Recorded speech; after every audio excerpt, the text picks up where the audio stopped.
Hello and welcome to this video where I scratch build a Space Marine company champion clad in a suit of ornate and rare Terminator armour. This is the first video in a short series where I'll firstly build and then paint my vision of a unit that doesn't currently exist in the Space Marine army list nor have a model available for purchase. As you may have cottoned onto by now, this is just another part of my rather ambitious, larger piece which I'm referring to as Project Sneaky Beaky, so keep your eyes peeled on my social media channels for updates in between videos, links for which are within my profile. Hopefully, you'll remember the previous kitbash for this project was a Tech Marine and Terminator armour, now all tooled up and ready to unleash his MacGyver-esque tendencies and the war machines of his chapter. In this episode, however, we're shifting scope by focusing on another character unit, the company champion for my Shadow Talons' first company. Also, we'll be walking through the whole process. I will just quickly say that I'll be creating this model from 6 different minis, or assortment of bits from my bits box from 6 different minis, and even a tube of tomato puree. Now, unlike the Tech Marine in the previous conversion video, I didn't have a base model purchased specially for this project. I ultimately decided upon, actually, do you know what, let's have a little rewind and I'll give you some context. So, imagine it's 2022 and the boffins at Games Workshop have just announced a brand new Primaris update to the company champion, with an exclusive special edition model only available from attending specific events. Now, I don't want to divide the room, but I loved this model.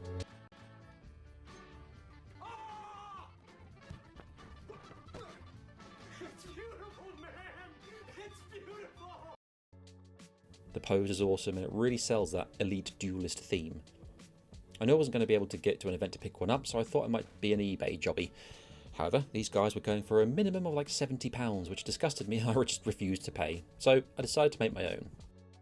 Within the lore, company champions are master duelists and will take the fight to the enemy's best in bloody hand-to-hand combat. I want to portray this in my first champion model conversion.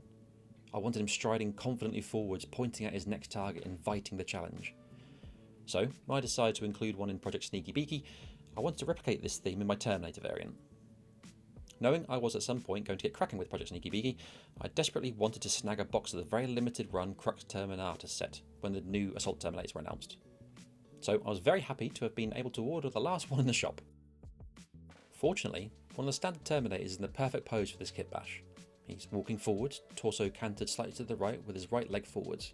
This is ideal as I knew I wanted his left arm extended with the hand pointing and the right hand behind, almost dragging his sword. To see what I'm on about, try this wee experiment.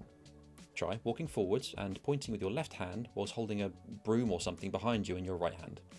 I can confirm it absolutely helps to pretend you're an 8-foot genetically engineered superhuman. Notice how your body will naturally twist slightly to the right to further extend your left arm. That's what we're aiming for here. Side note, if you are currently standing in your bedroom in your pyjamas pretending you're one of the Emperor's finest duelists, kudos to you for the dedication. Anywho, so this is our base model. Nigh on perfect. And with that in mind, let's crack on. So, jumping right on in, a fresh blade is required. As with most conversion projects, there'll be some cutting, chopping, slicing, etc. And that's just on my fingers before I even touch plastic. Don't take knife safety for granted, kids.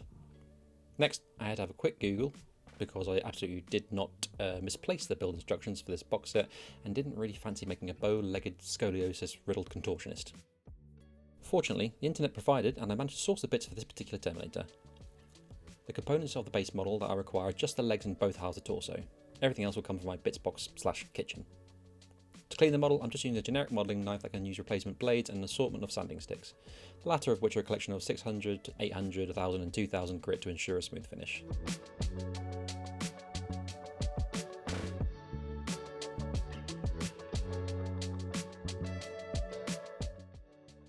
So, with the video whizzing away in the background, let's talk about company champions.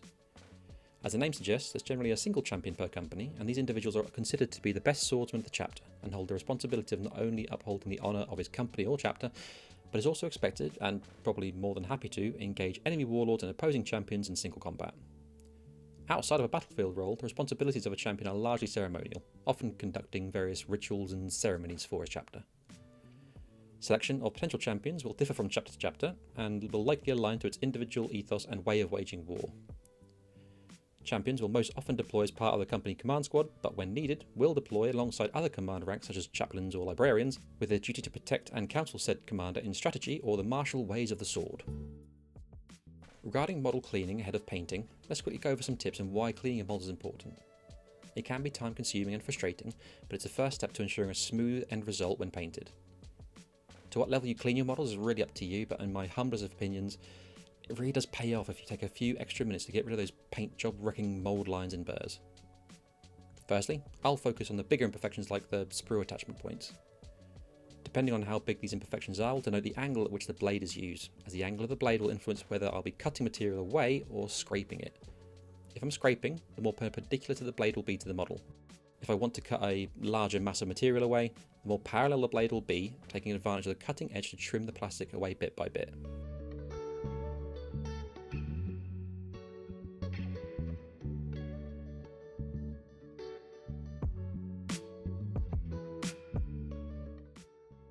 Moving on to the first conversion part then, we're taking the right arm from a Leviathan captain. Side note, these captains from the 10th edition box set are an awesome, relatively cheap pickup if you intend to do conversion work for a Terminator project. For his sword, I'm pinching one from a Heresy Praetor, as in my opinion it's one of the best swords for this relic dueling weapon aesthetic. Using my power hobby tool, I'm just carefully removing the hand from the Praetor arm and removing the hand from the Terminator captain arm before cleaning the wrist at both using the modelling knife and sanding sticks.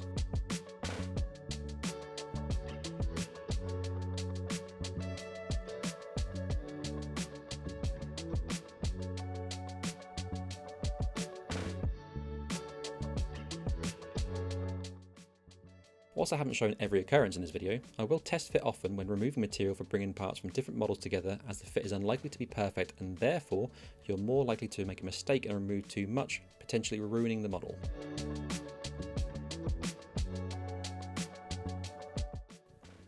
When it comes to sanding sticks or files, the lower the grit number, the more coarse it is. So, a sander with a grit number of under 400 will remove more material, but will also leave a very rough finish. The opposite is true for higher grit numbers. I tend to start with a 600 and work up to 2000 to smoothen the finish.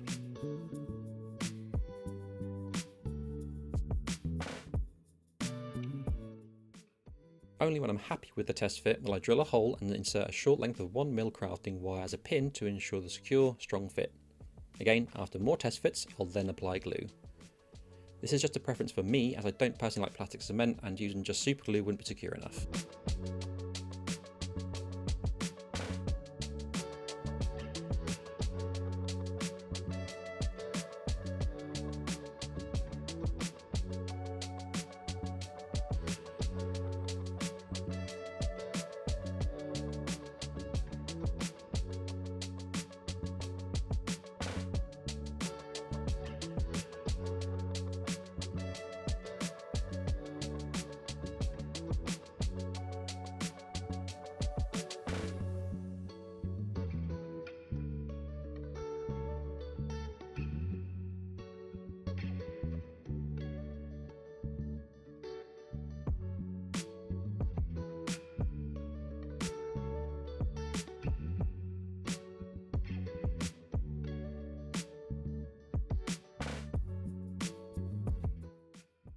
The left arm's up next, and I was fortunate to not need the Terminator Chaplain's left arm when converting him, so I'm utilising it for my champion. As for the donated right arm, this one is also in a nigh-on perfect position. This time, however, he's pointing at some unfortunate soul that's about to have a very bad day. As I dry fit the arm against the torso, I can see that I need to remove some material here at the front of the join, else the arm will be extended laterally to the left too much, which defies the intention of him striding towards his victim.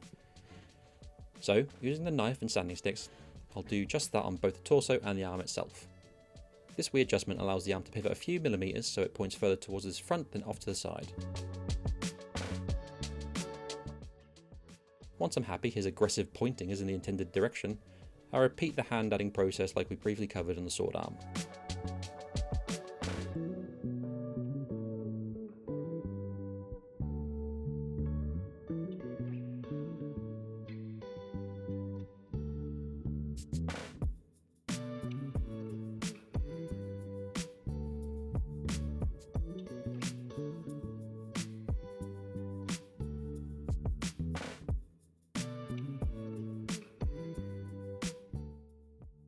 I'll mention at this point that the pointy hand is from a Grey Knights Terminator set. However, I couldn't find a reference pic using it, so you're just going to have to take my word for it. I'll also mention here that this is a great lesson in using diligence when cutting parts to fit. I stupidly removed too much material from his hand, which ruined the part. Fortunately, however, I ordered two, so I had a spare. The second was cleaned and fitted without incident.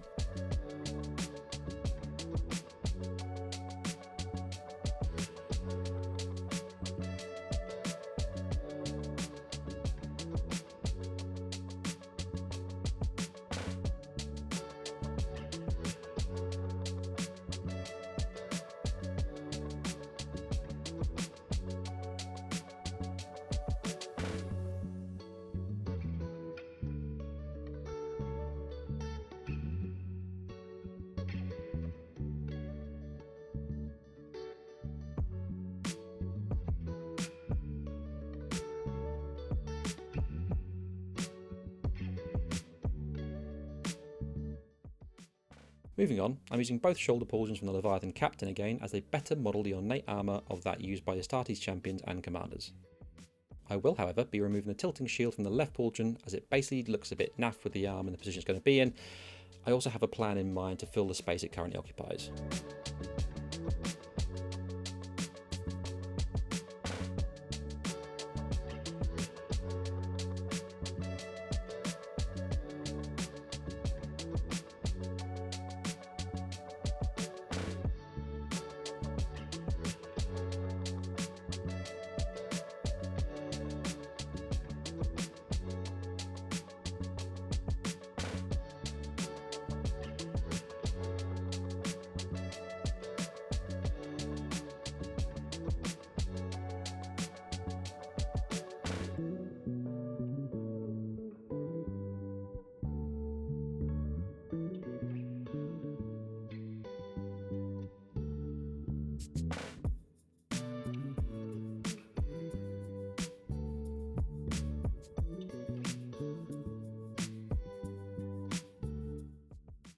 Moving on to the helmet then, I've decided to do something disgustingly heretical by using one from the new Raptors kill team. I think the Inquisition was aware as I couldn't stop dropping the flipping thing. Let's play a wee game of how many times has Chris dropped this stupid head?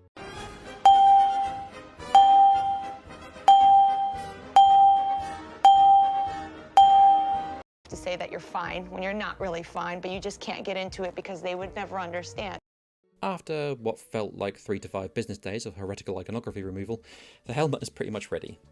I say pretty much, as in post-production on this video, I decided to further modify the helmet to make it look less like an angry Donald Duck. This and a few other aesthetic additions will be sorted before painting, but I may not do another video to include them. We'll see how we get on for time.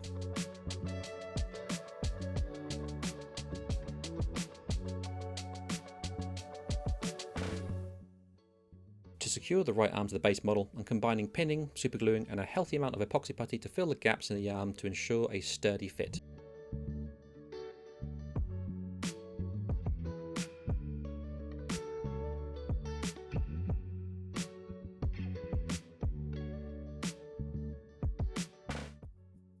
During construction, I noticed this gap in the torso.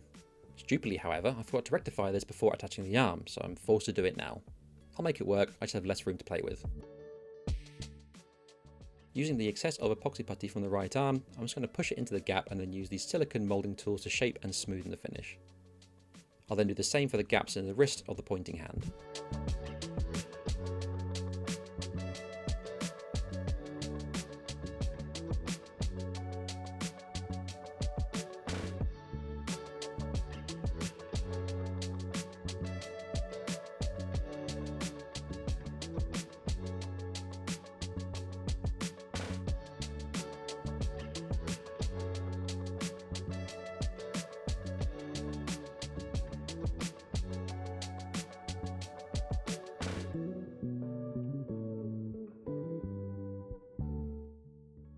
Taking inspiration from Renaissance era duelists, I wanted to add one of these wee shoulder capes off his arm. To create this, I've utilised an empty tube of tomato puree, which is made from a thin pliable metal that's ideal for this purpose. I start by removing the litany scroll and wax stamp from the pauldron before cutting the rough size and shape of the cape out of the puree tube. Just to add a bit of a visual guide, I'll then draw the shape of the cape onto the tube before cutting it out and beginning the iterative process of test fits and creating the ripples to imitate the texture of the fabric. To achieve this, I just bend it round a paintbrush or something to give it a series of smooth folds. To ensure the edges are safe and not sharp, I use a file attachment on my hobby tool to smoothen the edges and remove any burrs, as these may well damage my paintbrushes when it comes to painting.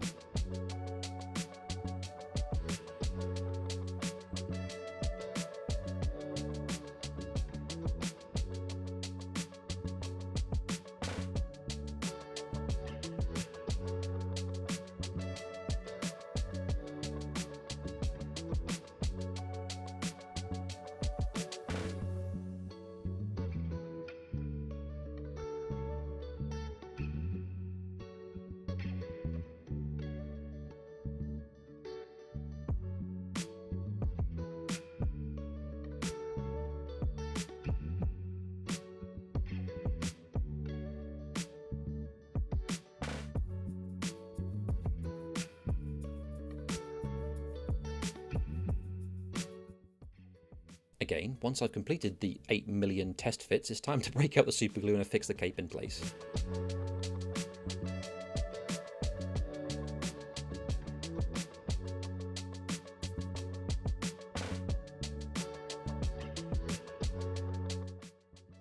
To model something pinning the cape in place, I'm using a couple of bird skulls from the Skulls box set from Citadel. However, sadly, it's another round of let's watch Chris drop stuff.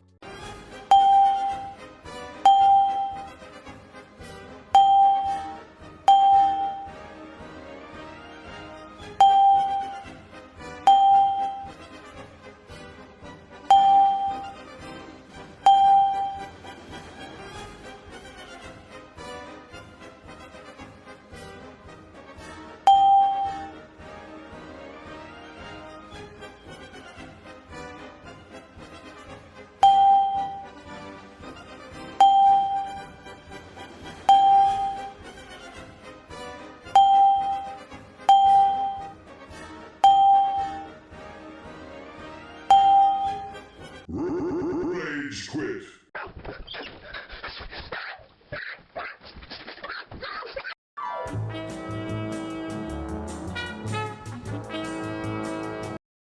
After a calming cup of tea and a healthy session of rethinking my life choices, we've gathered our thoughts enough to finish cleaning the birdie skulls and affix them to the model. Into the final couple of additions now, and it's time to add a decorative loincloth, which was originally from the Captain from the Company Heroes box set. Again, I'm just using my power tool to remove enough material to ensure the pieces fit together snugly. The back edge of my knife is used to remove any burrs or melted plastic, and finally a pass with a brush to remove any small pieces of residue left behind.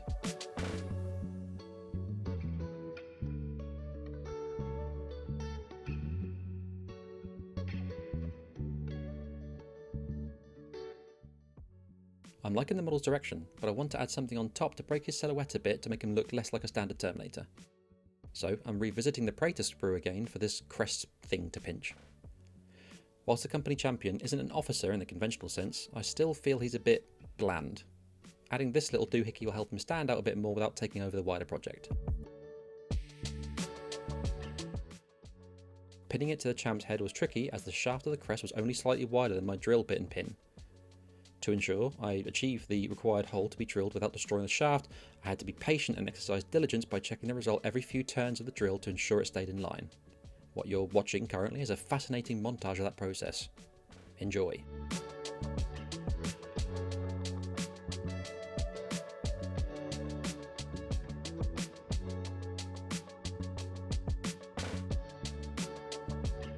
One eternity later. As you can see, we've successfully managed to keep the drill in line and haven't destroyed the part in the process. Great success! With the addition of a hole in the base model, a final pin and test fit ahead of a splotch of super glue, and it's happily in place. Once that's on, job done.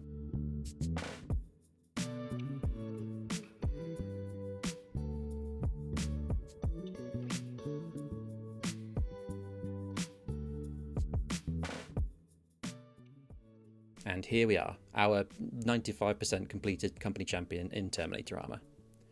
I say 95% as, like I mentioned previously, I want to do a bit more modification to the helmet and may add a couple of more details or expand the cape a bit. We'll just see if there's time. Regardless, I'm pretty happy with this conversion. Company champions are one of my favourite Space Marine units, and I think I've encapsulated the decent mix of aggression and confidence in this piece. I hope you agree. Like previously mentioned, this model is just one piece of a much bigger and more ambitious project I'm currently constructing, so stay tuned. Social media links can be found in my profile. Before this video comes to a close, I just want to thank you for taking the time to watch. It means more to me than you know. If you found this video entertaining or educational, or even both, please feel free to subscribe, but more importantly, go paint something. See you next time.